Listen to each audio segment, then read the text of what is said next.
Hi, thanks. I just wanted to say thank you for the opportunity to be here. This is going to be a slightly different talk. It's going to be a little less technical. I'm just here today to introduce a project that's getting started here on the Northern California coast. We're referring to it as a Northern California Tribal Fisheries Climate Resilient Project. It is out of Cal Poly Humboldt, a couple of PIs through the Fisheries Department, and it's funded through the University of California Office of the President through one of their climate action grants. And I just wanted to clarify, because I don't think I put it anywhere in the slides, is that we do mostly marine and estuarine fisheries. Pardon me.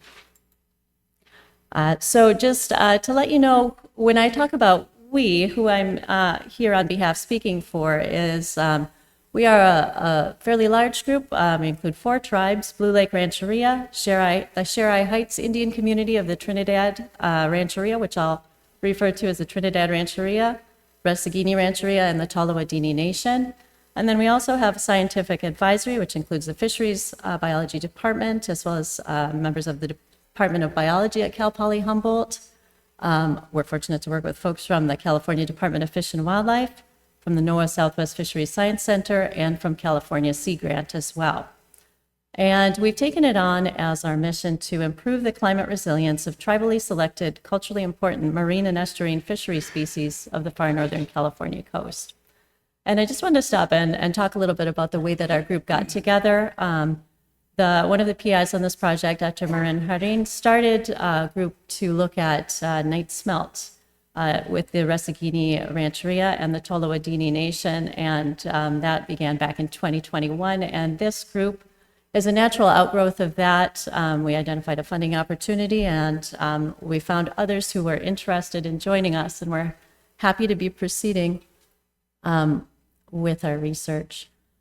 I put this in here, but after the prior talks, it's not really, it's been well covered by the speakers before me, but I'll just go ahead and read through this list. Some of the things that we are considering when we think about climate threats to traditional fisheries of the North Coast include habitat loss and alteration from sea level rise and changes in hydrological systems, change in migration patterns, extreme weather events that can result in a high or low precipitation temperature and wind, change in dissolved oxygen levels, changes in upwelling patterns, and ocean acidification.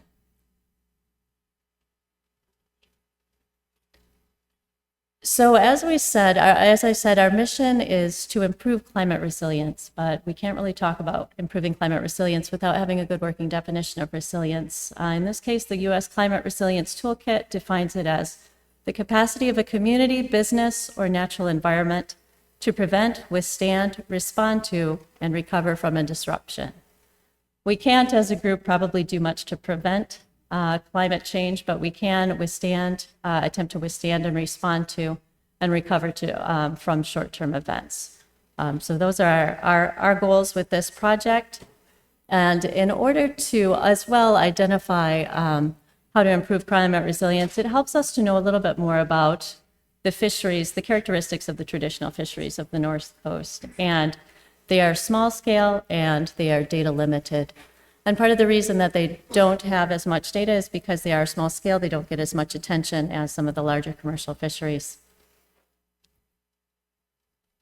And our approach when setting up this project was to take a look at that, recognize that we are dealing with data poor fisheries. Excuse me, and there have been recommendations that have been made to improve climate resilience in fisheries.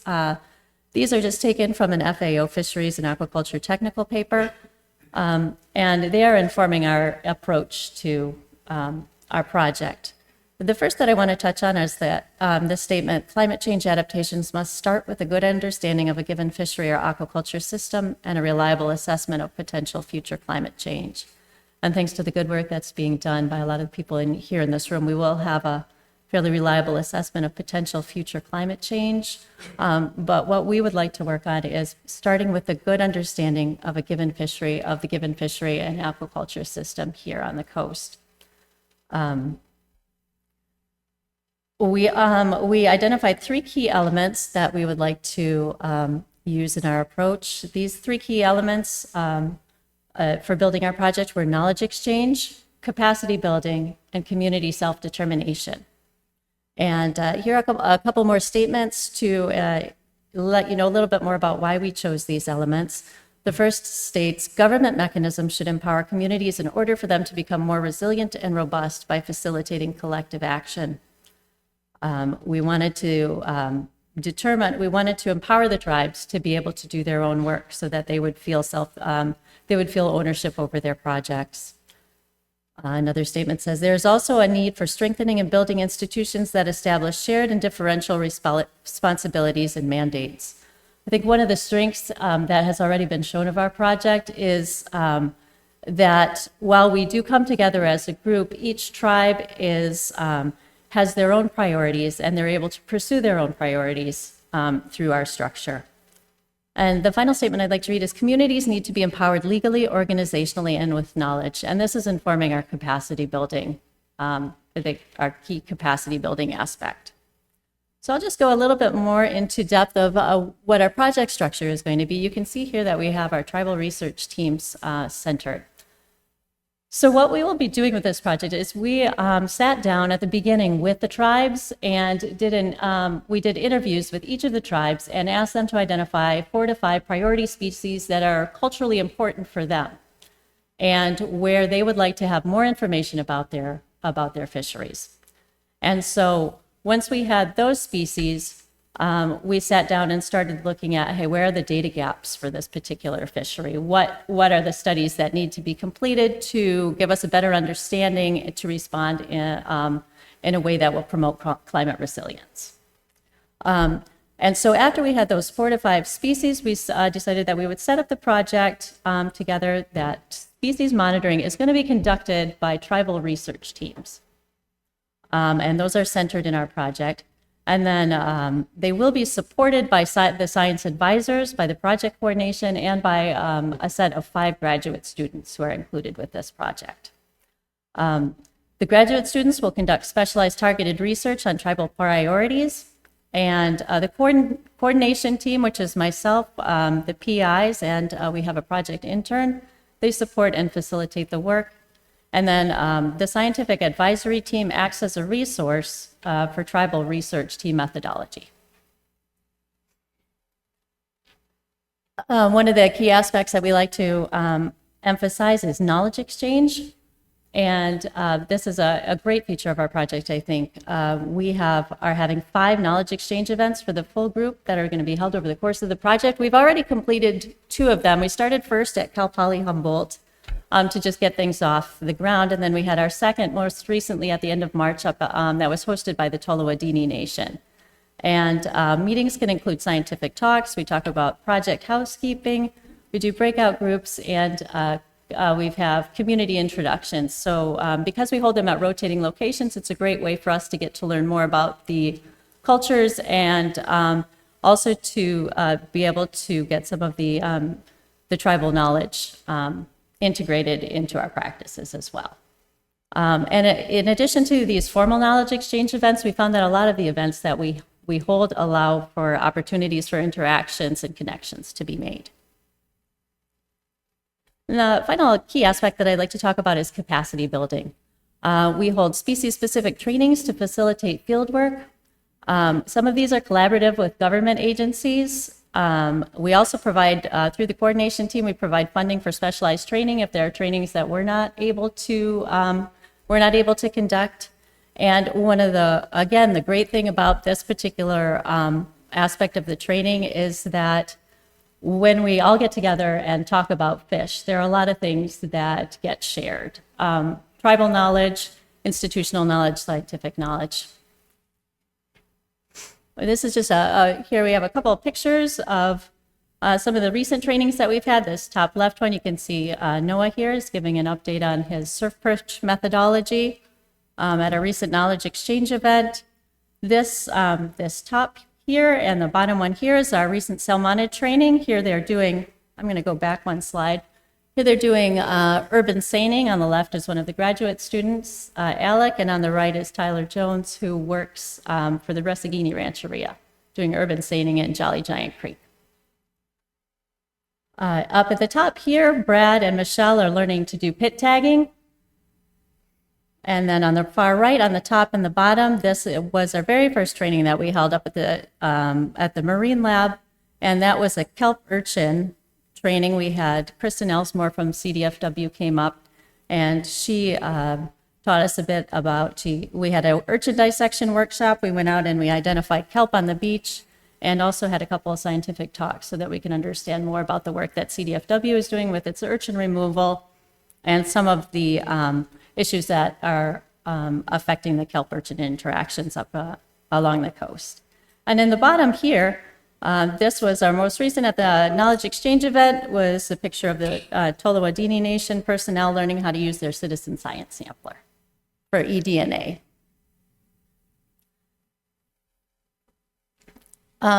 Lastly, I guess there's one more I need to talk about, community self-determination. I want to go back to that. So the way that our grant is structured is that we have money for coordination, but then for each of the tribes they are awarded subcontracts so that they can do their own work. And this ensures that each tribe has control over how the work is done and what the funds are used for. And this structure accommodates differing tribal priorities because what's really a great aspect of our group too is that some of the projects, some of the tribes are just getting their natural resource programs up off the ground, and so they're just at the very beginning stages, whereas others have some very well developed and have been around for years, and so they're able to learn from each other and have a lot of interaction in that way. And a final aspect that we put in place is data sharing agreements with each of the tribes so that the tribes have ownership of their data. And whether they choose to load it to a public database or whether they choose to have people come and ask them for permission to use it, it's completely up to them. This is just a geographic illustration of where we work. We work from the California-Oregon border up there. That's the Orth-Gordinier Nation headquarters. Here's the Recegini headquarters, Trinidad, and Blue Lake. We work all the way down to the Eel River Valley down there. And we will be doing work in Humboldt Bay as well as the Eel River estuary. And finally, just a description of the project that, some of the projects that we're doing. And this is a list of the species that have been chosen by the tribes. There's a lot of overlap, so nearly every tribe has chosen to do the smelt species, but there are others that are just very specific. For example, excuse me, for example, the intertidal species and the subtidal species are mostly for the Trinidad Rancheria. And what's really nice too is, again, our structure allows them to go off and have a dive program and so on, whereas the other ones might be more coastally, estuarine, and pardon me, surface water oriented. You can see by the asterisk which of these particular species have a graduate project associated with them. Surf smelt, Chinook salmon, green sturgeon. We have a student looking at kelp urchin interactions in Trinidad Bay. And then also we have an umbrella project that's collecting eDNA, and this is for every single tribe. It has submitted 2 locations, an estuarine and a coastal site, and we'll be doing a year-long eDNA study of those sites. And then so a couple tribes have asked for specifically to look at lamprey and eulachon through eDNA as well. And we do have fieldwork. This is, we received this grant late last year, and so we're just getting fieldwork up and started. Some crews are already starting to take eDNA, and they're out working on the night and day fish as well. But we're just getting started, and we hope to have more news for you maybe next year. Our expected products will be the first is one of the most important ones, I think, is the data catalog, and this has to do with our data sharing agreements. Thank you. Instead of having just the data be out there willy-nilly, we'll be loading a data catalog online that describes all the data that's been collected, who collected it, and some particular parameters of it, and then whether it's been uploaded publicly and where. But there will be contact information so that if it's not uploaded publicly, there will be contact information so that people can ask the tribes, the particular tribes, to use their data. There will be reports, graduate theses, and we hope eventually scientific papers. Those are the hard products, and then the soft products we think are an upskilled workforce, enhanced safety and research, increased understanding of species biology, increased understanding of fisheries and tribal priorities, and opportunities for collaboration.